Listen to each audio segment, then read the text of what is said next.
0, 1. Let's get started.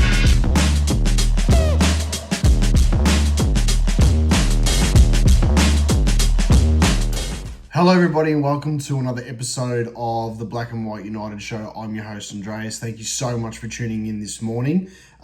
You could probably guess from the cover photo on YouTube, the thumbnail that's come up, what we're going to speak about today. But we are going to talk about LDU, and I'll probably throw in some other potential pickups that Collingwood can get next season. But the reason why I wanted to speak about LDU is because there's been a few videos go out there about, free agency, unrestricted free agents, restricted free agents, and whatever, right? And I think now with Collingwood having the potential to access a couple of drafts ahead, right, and use those picks, and let's face it, we know that we're just going to top up and fill the gaps that we need with probably stars. We had no right to land a couple of big fishes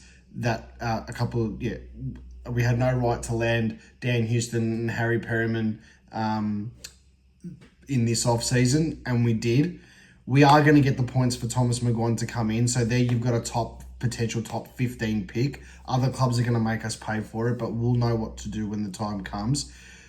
But what happens if a few players become available? And the one that I want to talk about today is LDU. Luke Davies Uniacke is 25 years of age. He will be 26 halfway through the season next year. He's a 6'2" midfielder, so he's a decent bodied midfielder, and we all know how good he is, especially in that North Melbourne side. And he won the North Melbourne Best and Fairest in 2024. He has collected a total of 45 Brownlow medal votes over his career, and he debuted against the Gold Coast in round 1 in 2018. So LDU becomes a restricted free agent at the end of the 2025 season. So we all know what that means.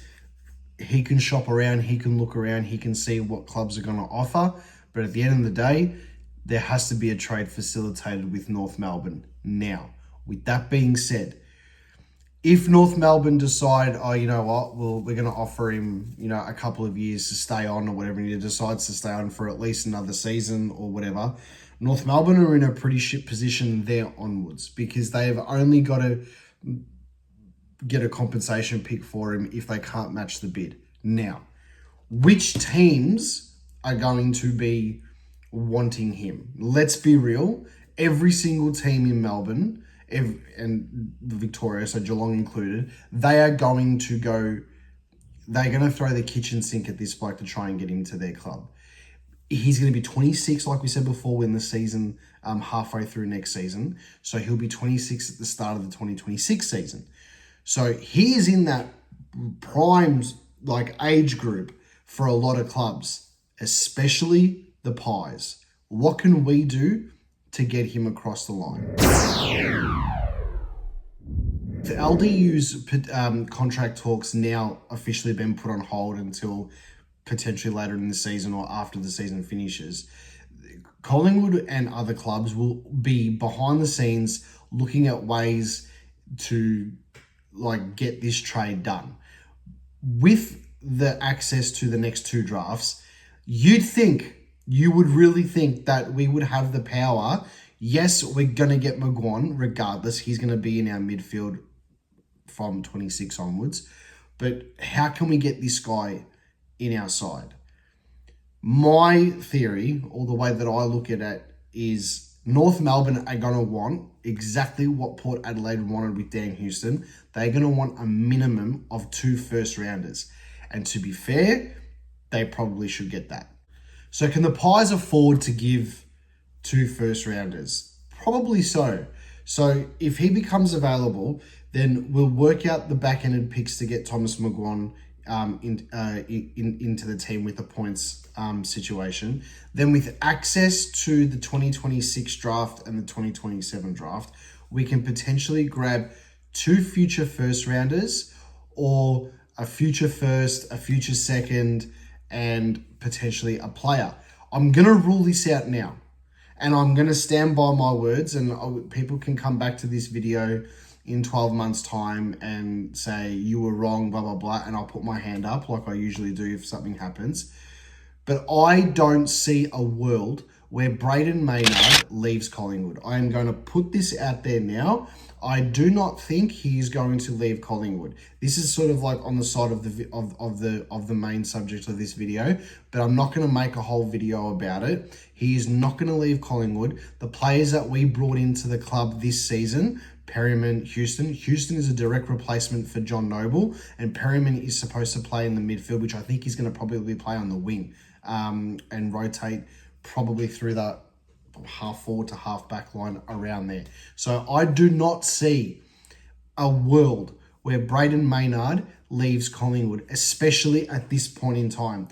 Maybe at the very end of his career, for whatever reason, they don't offer him another contract and he goes, look, I still reckon I've got another year of football left. I'm going to go play somewhere else. Okay, whatever, right? But right now, at his age, he's not leaving, and Collingwood will not put the spiritual leader, the guy that holds everything together, the toughest bloke in our club. Collingwood will never put him up for trade, and they will work. And other clubs can come, knock him, this, that, whatever. It's not going to happen. So people need to just zen a bit and understand that he's probably going to be, most likely going to be a pie for life. So don't worry about it. Obviously, if North Melbourne are after a player from Collingwood, I don't know what they would want. They would probably want, obviously, someone like a Maynard or someone like potentially like a Bo McCreary or something like that. And these premiership players won't be up for trade. Collingwood's very good at playing stubborn and still getting what they want, regardless if it affects our draft picks and stuff. But we are a club in the position very much like what Geelong was, where, you know, we're not going to bottom out, but at the same time, we're not going to be the type of club that just throws away players for the sake of getting other players and just swapping around for no reason. We're going to do what's in the best interest for our club. Another club who I think is probably even the front runner in all of this is St Kilda. St Kilda will have picks. St Kilda will have access to more picks. And they're obviously, let's just be real, they're probably going to be towards the mid-bottom for a couple more years. So you would think that their draft picks, future ones, will be in a better spot than what Collingwood's would be. They wouldn't really have players to give up. Excuse me, they really wouldn't have players to give up, but they would be able to offer him a really good contract, a long-term contract, with as many picks as North Melbourne probably want. He could be the big fish that St Kilda need. Do I think he'd want to go to a club that is going to be, by the time he leaves North Melbourne and St Kilda could almost be on par or close to? So would he want to go somewhere where it's just like for like, even though the money's probably a bit better or whatever? I wouldn't think that would be a destination club for someone like LDU. Another scary prospect is another club that could be after him, and that I think he would fit so perfectly into the structure of that team, is Carlton. Are they going to have the room in their salary cap? Probably not. Are they going to have the draft picks? I reckon at the time that they want to get LDU, like us, excuse me, I reckon we're probably sitting around about the same spot. We're probably going to be able to offer them a better contract. You would think by the end of the year, you'd have Howe and Cox at least retiring. So you're going to have some more space there. And obviously with the salary cap being increased, you'd think that we would be a more likely destination than Carlton. With that being said, Carlton could also offer a trade. My theory is, and I've just had this feeling for the past 12 months, that I see Carlton potentially trading off Adam Chera. I know it's not a Carlton channel, but I'm just gonna throw this out there.